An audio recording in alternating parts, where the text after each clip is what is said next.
আপনার যদি আগে থেকেই বিভিন্ন দেশ ভ্রমণের অভিজ্ঞতা থাকে এবং বর্তমানে চিন্তা করছেন ইউরোপের সুন্দরতম সেনজেন দেশ ক্রোয়েশিয়া ভ্রমণ করবেন, তাহলে এই ভিডিওটি আপনার জন্য।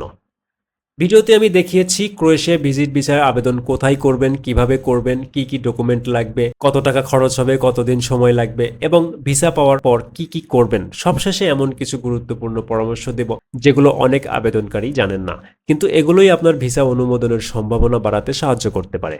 চলুন শুরু করা যাক। আপনি ক্রোয়েশিয়া ভিজিট করতে চাইলে Schengen short stay visa C টাইপের জন্য আবেদন করতে হবে। একই ভিসা দিয়ে প্রয়োজনে আপনি সেনজেন অন্যান্য দেশে ভ্রমণ করতে পারবেন, কিন্তু অবশ্যই আপনার প্রধান গন্তব্য বা মেইন ডেস্টিনেশন হবে ক্রোয়েশিয়া এবং সবথেকে বেশি সময় আপনি ক্রোয়েশিয়াতেই থাকবেন। ক্রোয়েশিয়া ভিজিট ভিসার 5টি ক্যাটাগরি রয়েছে: tourist visa, family visit visa, friend visit visa, self sponsor traveller এবং ইনভাইটেশন হোল্ডার।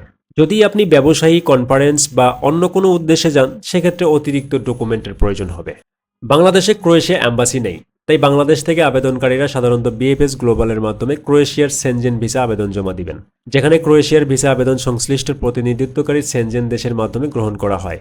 আপনি বিএফএস গ্লোবালে এসে বায়োমেট্রিক দিবেন, ডকুমেন্ট জমা দিবেন, ভিসা ফি দিবেন এবং ভিসা প্রসেস শেষে পাসপোর্টটিও এই বিএফএস থেকেই সংগ্রহ করবেন। বিএফএস ভিজিটের আগে অবশ্যই আপনার এই ডকুমেন্টগুলো প্রস্তুত করতে হবে: ভ্যালিড পাসপোর্ট, যেটা কমপক্ষে 6 মাস মেয়াদ রয়েছে এবং কমপক্ষে 2টি খালি পৃষ্ঠা রয়েছে। ভিসা অ্যাপ্লিকেশন ফর্ম পূরণ করতে হবে, যে ফর্মে আপনার পাসপোর্ট অনুযায়ী সত্য এবং কারেক্ট ইনফরমেশন দিয়ে ফিল আপ করতে হবে। আপনার প্রফেশনাল বা পেশাগত তথ্য দিতে হবে, আপনার ভ্রমণ সংক্রান্ত তথ্য দিতে হবে, যেখানে আপনি উল্লেখ করবেন ক্রোয়েশিয়ার কোথায় গিয়ে থাকবেন, কবে ক্রোয়েশিয়াতে যাবেন, কবে ক্রোয়েশিয়া থেকে ব্যাক করবেন, এই ডেট, পাশাপাশি আপনার ফ্যামিলিগত কিছু ইনফরমেশন দিতে হবে এবং একদম নিচে এসে সিগনেচার করতে হবে এবং ডেট এবং প্লেসটি লিখতে হবে। এরপর আপনাকে এই আবেদন ফর্মটি প্রিন্ট আউট করতে হবে। এছাড়াও আপনার প্রয়োজন হবে পাসপোর্ট সাইজ 2 কপি ছবি, ট্রাভেল ইন্স্যুরেন্স, যেটা কমপক্ষে 30,000 ইউরো কাভারেজ করবে পুরো সেনজেন ভ্রমণের জন্য, অর্থাৎ আপনি যে কয়দিনের জন্য ভ্রমণ করবেন সেই কয়দিনের জন্য ইন্স্যুরেন্স প্রয়োজন হবে। এরপর রয়েছে flight reservation, round trip flight reserve করতে হবে। এখানে আপনার অরিজিনাল টিকিট করার প্রয়োজন নেই। হোটেল বুকিং, অবশ্যই ক্রোয়েশিয়াতে আপনি কোথায় গিয়ে থাকবেন সেটা আগে ঠিক করতে হবে। হোটেল রিজার্ভ করতে হবে, রিজার্ভ কনফার্মেশন লেটারটি আপনাকে জমা দিতে হবে। এরপর প্রয়োজন হবে ব্যাংক স্টেটমেন্ট, সাধারণত 6 মাসের ট্রানজ্যাকশন দেখাতে হয়, পাশাপাশি ব্যাংক সার্টিফিকেট প্রয়োজন হয়। এরপর লাগবে পেশাগত ডকুমেন্ট। আপনার পেশা যদি চাকুরি হয়, সেক্ষেত্রে আপনার চাকুরির চুক্তিপত্র বা স্যালারি স্লিপ বা পে স্লিপ কিংবা লিভ অ্যাপ্রুভাল বা এনওসি লেটার প্রয়োজন হবে। আপনার পেশা যদি ব্যবসায়ী হন, তাহলে trade licence, tin certificate, business document এবং আপনার যদি বিজনেসের নামে ব্যাংক অ্যাকাউন্ট থাকে, সেটার কমপক্ষে 6 থেকে 12 মাসের ট্রানজ্যাকশন প্রয়োজন হবে। আপনার পেশা যদি স্টুডেন্ট হন, তাহলে আপনার স্টুডেন্ট সার্টিফিকেট প্রয়োজন হবে এবং ইউনিভার্সিটি থেকে একটি এনওসি লেটার নিতে হবে। এরপরে লাগবে আপনার কাভার লেটার। এখানে লিখবেন আপনি ক্রোয়েশিয়াতে কেন যাচ্ছেন, কোথায় থাকবেন, কখন ফিরবেন, ভ্রমণের সমস্ত পরিকল্পনাটা আপনাকে কাভার লেটারে লিখতে হবে। এরপর প্রয়োজন হবে ট্রাভেল আইটিনারি, কোন দিন কোথায় থাকবেন, কোথায় ঘুরবেন, কোন শহর ভিজিট করবেন, এই সব কিছু একদম প্রথম থেকে শেষ পর্যন্ত সিরিয়াল অনুযায়ী লিখতে হবে। এই সমস্ত ডকুমেন্ট যখন আপনার হাতে সংগ্রহ হয়ে গেল, তখন আপনি বিএফএস গ্লোবালে অ্যাপয়েন্টমেন্ট নেবেন। বিএফএস গ্লোবালে অ্যাপয়েন্টমেন্ট নেওয়ার জন্য আপনি গুগলে সার্চ করবেন Croatia BFS global in Bangladesh. আপনি যদি বাংলাদেশের বাইরে থাকেন, তাহলে সেই দেশে ক্রোয়েশিয়া অ্যাম্বাসি খুঁজবেন। যেমন আপনি যদি সৌদি আরব থাকেন, তাহলে লিখবেন Croatia embassy in Saudi Arab. Malaysia থাকলে লিখবেন ক্রোয়েশিয়া অ্যাম্বাসি ইন মালয়েশিয়া। তাহলে আপনি সকল ইনফরমেশনটি পেয়ে যাবেন এবং সরাসরি বিএফএস গ্লোবালের লিঙ্ক পেয়ে যাবেন। এই লিঙ্কে প্রবেশ করার পর আমরা সমস্ত ইনফরমেশন জানব। এখানে ভিসা অ্যাপ্লিকেশন, এই অপশন থেকে আমরা জানবো ক্রোয়েশিয়া ভিজিট ভিসার জন্য কোন ফর্মটি আমাদেরকে ডাউনলোড করে ফিল আপ করতে হবে, সেটা আমরা এখান থেকে পেয়ে যাচ্ছি। কি আরো কি কি ডকুমেন্ট লাগবে সেটার চেকলিস্ট আমরা এখানে লিখিত দেখতে পাচ্ছি। পাশাপাশি ভিসা ফি কত, বড়দের জন্য কত, ছোটদের জন্য কত, প্রসেসিং টাইম কত, তো সব কিছু এখানে লেখা রয়েছে, সুতরাং কাউকে জিজ্ঞেস করার কোনো প্রয়োজন নেই। এরপর আমরা যেটা করব, বুক অ্যান অ্যাপয়েন্টমেন্ট, এখানে ক্লিক করে আমরা অ্যাপয়েন্টমেন্ট বুক করব। অ্যাপয়েন্টমেন্ট বুক করার জন্য প্রথমে আপনার ইমেইল এবং পাসওয়ার্ড দিয়ে একটি অ্যাকাউন্ট তৈরি করতে হবে। এরপর আপনার পাসপোর্টের ইনফরমেশন দিতে হবে। এরপর আপনি স্লট পাবেন। স্লট বলতে একটা টাইম শিডিউল পাবেন, তারিখ এবং টাইম দুইটা জিনিস পাবেন। আপনার সুবিধা মতো খালি যে টাইমটা রয়েছে সেখানে ক্লিক করে আপনি অ্যাপয়েন্টমেন্ট বুক করবেন। অ্যাপয়েন্টমেন্ট কনফার্ম করার জন্য অবশ্যই আপনাকে তখন ফি পে করতে হবে, যেটা $10 মতো হয়ে থাকে ভিএফএস সার্ভিস চার্জ, এটা আপনাকে প্রদান করতে হবে। আপনি অ্যাপয়েন্টমেন্ট নেওয়ার সময় যখন ইনস্ট্যান্ট ভিএফএস সার্ভিস চার্জ প্রদান করবেন তখন অবশ্যই আপনার ব্যাংক কার্ডের মাধ্যমে প্রদান করতে হবে, যেটা ডুয়াল কারেন্সি থাকতে হবে। পেমেন্ট প্রদানের পরপরই আপনার ইমেইলে তারা অ্যাপয়েন্টমেন্ট লেটারের কনফার্মেশনটি পাঠিয়ে দিবে।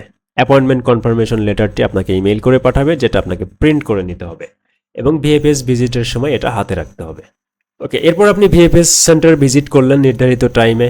ভিএফএস গ্লোবাল আপনাকে কোনো ইন্টারভিউ বা অন্য কোনো প্রশ্ন করবে না। তাদের কাজ হচ্ছে আপনার আবেদন জমা নেওয়া এবং আপনাকে আবেদনের শেষে পাসপোর্টটি রিটার্ন করা, এতটুকুই তাদের কাজ। এর থেকে বেশি এখতিয়ার তাদের নেই। আপনার ভিসার সম্পর্কে কোনো প্রশ্ন থাকলে বা কোনো ডকুমেন্টের প্রয়োজন হলে সেটা ইন্ডিয়াতে অবস্থিত ক্রোয়েশিয়া অ্যাম্বাসি থেকে আপনাকে নক দিবে। আদারওয়াইজ ভিএফএস গ্লোবালকে নিয়ে অনেকেই টেনশন করেন। আসলে ভিএফএস গ্লোবাল হচ্ছে ক্রোয়েশিয়ার অ্যাম্বাসির হয়ে তারা এখানে কাজ করছে। তাদের কাজ হচ্ছে আবেদনকারীর থেকে আবেদন গ্রহণ করা এবং রিটার্ন করা। তো আপনি ভিএফএস গ্লোবালে আপনার সমস্ত ডকুমেন্ট জমা দিলেন, এরপরে তারা আপনাকে ভিসা ফি প্রদানের জন্য একটি স্লিপ দিবে। এরপর আপনি ভিসা ফি প্রদান করবেন, তারপর বায়োমেট্রিক দিবেন। বায়োমেট্রিক দেওয়ার পরে আপনার অ্যাপ্লিকেশনটি সাকসেসফুলি সাবমিট হয়ে যাবে এবং আপনি মোবাইলে এবং ইমেইলের মাধ্যমে সেটি তখনই জানতে পারবেন। আপনি একটি রেফারেন্স নাম্বার পাবেন ভিএফএস থেকে। যখন আপনি পেমেন্ট দিবেন এবং আপনার অ্যাপ্লিকেশনটি সাবমিট হয়ে যাবে, তারা আপনাকে একটি রিসিপ্ট দিবে, যে রিসিপ্টে রেফারেন্স নাম্বার লেখা থাকে। এরপর ভিএফএস গ্লোবালের এই ট্র্যাক অ্যাপ্লিকেশন এই সাইট থেকে আপনি কয়েকদিন পর থেকে চেক করা শুরু করবেন। 3-4 দিন পর থেকে বা এক সপ্তাহ পর থেকে চেক করা শুরু করবেন, যে রেফারেন্স নাম্বারটি এবং আপনার নামের লাস্ট অংশটি দিয়ে এই ট্র্যাকিং অপশন থেকে ট্র্যাক করা যাবে। ট্র্যাক করে আপনি জানতে পারবেন আপনার আবেদনটি কোন পর্যায়ে রয়েছে। আপনার যদি ভিসার রেজাল্ট হয়ে যায় তাহলে আপনি অন্যভাবেও জানতে পারবেন, এখানেও দেখতে পারবেন। পাশাপাশি আপনাকে ইমেইলের মাধ্যমে জানানো হবে, এসএমএস এর মাধ্যমে জানানো হবে আপনার অ্যাপ্লিকেশনটি প্রসেস সম্পূর্ণ হয়েছে এবং এটাই আপনাকে কালেক্ট করতে হবে। আপনি যদি ভিএফএস অ্যাপয়েন্টমেন্টের দিন কুরিয়ার সার্ভিস অর্ডার করে যান, যে আপনার ভিসা প্রসেস শেষে আপনার পাসপোর্টটি তারা আপনার ঠিকানায় পাঠিয়ে দিবে, তাহলে একটা চার্জ আপনাকে প্রদান করে আসতে হবে ওই দিন। তাহলে ভিসার রেজাল্ট হয়ে যাওয়ার পরে তারা এই ডকুমেন্টটি আপনার অ্যাড্রেসে পাঠিয়ে দিবে, অথবা আপনাকে ভিএফএস গ্লোবালে এসে নিয়ে যেতে হবে। আপনার ভিসা রিফিউজও হতে পারে, আবার গ্রান্টও হতে পারে। যদি গ্রান্ট হয় তাহলে পাসপোর্ট স্টিকার ভিসা লাগানো থাকবে, আর যদি রিফিউজ হয় তাহলে সেটা কারণ জানানো থাকবে। কারণগুলো আপনি দেখবেন, যদি রিকভার বা সংশোধন করা সম্ভব হয় তাহলে সেগুলো সংশোধন করে আপনি আবারও আবেদন করতে পারবেন। আর যদি কোনো ডুপ্লিকেট ডকুমেন্ট দিয়ে আবেদন করে রিজেক্ট খান, সেক্ষেত্রে কিন্তু ব্যান হয়ে যাওয়ার সম্ভাবনা থাকে। 5 বছর 10 বছরের জন্য আপনি সেনজেন এরিয়াতে আর আবেদন করতে পারবেন না। সুতরাং আবেদন করার সময় অবশ্যই সাবধান থাকবেন যেন কোনো ভুয়া ডকুমেন্ট আপনার আবেদনে না যায়। যদি আপনার ভিসা হয়ে যায় সেক্ষেত্রে আপনার পরবর্তী কাজ থাকবে মেইন বিমান টিকিট কেনা, মূল হোটেল রিজার্ভ করা। এক্ষেত্রে আপনাকে সরাসরি পেমেন্ট করতে হবে, ফুল পেমেন্ট করতে হবে টিকিটের জন্য এবং হোটেল রিজার্ভ দুটার জন্য আপনাকে ফুল পেমেন্ট করতে হবে। ফুল পেমেন্ট করে আপনি সোজা চলে যাবেন ক্রোয়েশিয়া। আপনি নিয়ম মতো সেখানে ঘুরবেন, ফিরবেন, দেখবেন এবং নিয়ম মেনে আবারও দেশে রিটার্ন করবেন, বা আপনি যেখান থেকে ফ্লাই করেছেন সেখানে আবার রিটার্ন করবেন।